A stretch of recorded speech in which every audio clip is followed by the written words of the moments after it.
Today, we're diving into one of the most brutal and, frankly, most important battles in all of modern history, the Battle of Stalingrad.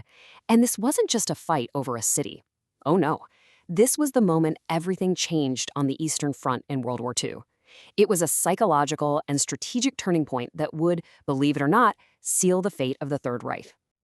To really get a feel for what this place was like, you just have to hear it from someone who was there.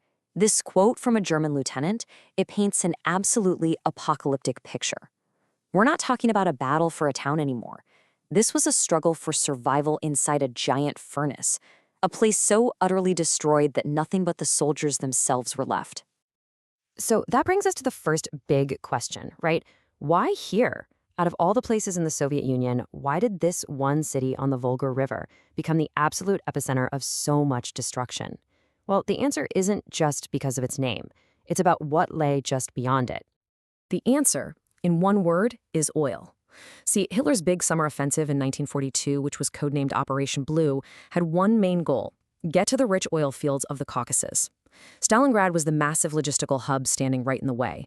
Taking it would protect the German army's flank, sure, but it would also cut a vital artery of the Soviet war machine.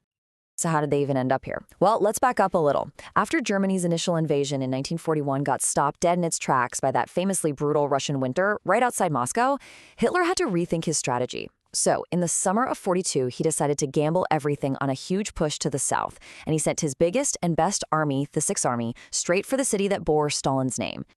But a grand strategy on a map, that's one thing. The reality, once German soldiers actually set foot in the city, was something completely different.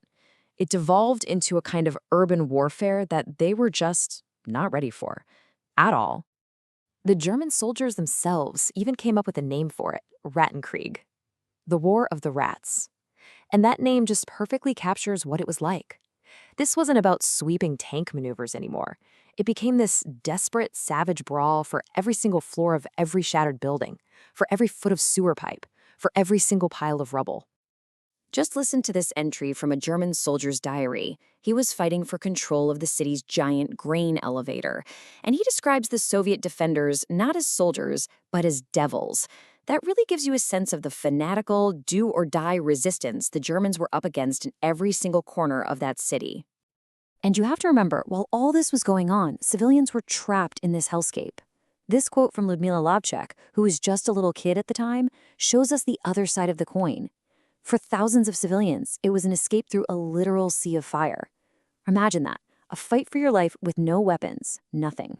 But here's the thing, as the Germans were bleeding for every single inch of Stalingrad, totally convinced they were about to win, the Soviets were planning something. Under the brilliant command of General Zhukov, they were secretly putting together a devastating counterattack that was about to change everything. I mean, look at the contrast here. It's unbelievable. On one side, you have Hitler, so overconfident he's literally relaxing at his mountain retreat. And on the other side, the grim reality. Deep out on the freezing steppes, the Red Army was quietly gathering a massive army, all while maintaining complete and total radio silence. Nobody knew they were there. And the Soviets had a secret weapon that Hitler just tragically underestimated: their sheer industrial power. Yeah, German industry was a beast, but Soviet factories moved east beyond the Ural Mountains were running around the clock, churning out war material at a mind-boggling rate. For every 500 tanks Germany could make, the Soviets were making 2,200, and that imbalance was about to be felt in a very, very brutal way. The Soviet plan was codenamed Operation Uranus, and it was a brilliant, classic pincer movement. You can see it right here. Instead of attacking the hardened German troops in the city head-on, they went wide. They targeted the much, much weaker Romanian and Italian armies that were guarding the German flanks. The goal wasn't to push the Germans out, it was to trap them completely. So, on November 19th, 1942, the trap was sprung. And within just a few days, those giant pincers closed shut. The entire German Sixth Army, we're talking over 250,000 men, were suddenly surrounded. In a blink of an eye, the hunters had become the hunted. Now, Hitler promised them they'd be supplied by air. The head of the Luftwaffe, Hermann Göring, swore it could be done. But just look at these numbers. The army needed a minimum of 750 tons of supplies every single day just to survive. The airlift, though, between the terrible weather and Soviet fighters was delivering, on average, less than 100 tons. It was an absolute catastrophic failure. So, with escape being impossible and resupply basically a fantasy, the German commander, General Paulus, asked Hitler for permission to try and break out. And Hitler's response was chillingly clear. This direct order wasn't about strategy, it was pure ideology. He had to preserve the myth of German invincibility, even if it meant condemning his own men to a slow, agonizing death. The conditions inside what the Germans called the cauldron were medieval. Just awful. This account from a German officer really hits home. Soldiers were being ravaged by lice, typhus, frostbite, and they were starving. They were reduced to chopping up frozen horses with an axe just to have something, anything, to eat. What happened next wasn't just the end of the battle. It would fundamentally change the course of the entire war on the Eastern Front. This was the moment of reckoning. On January 31st, 1943, something happened that was simply unthinkable in the German military. Right before the end, Hitler promoted Paulus to field marshal. Now, this was basically a signal for him to commit suicide because no German field marshal in history had ever surrendered. But Paulus refused, and his surrender sent a shockwave through Germany. It was a shattering blow to that myth of invincibility.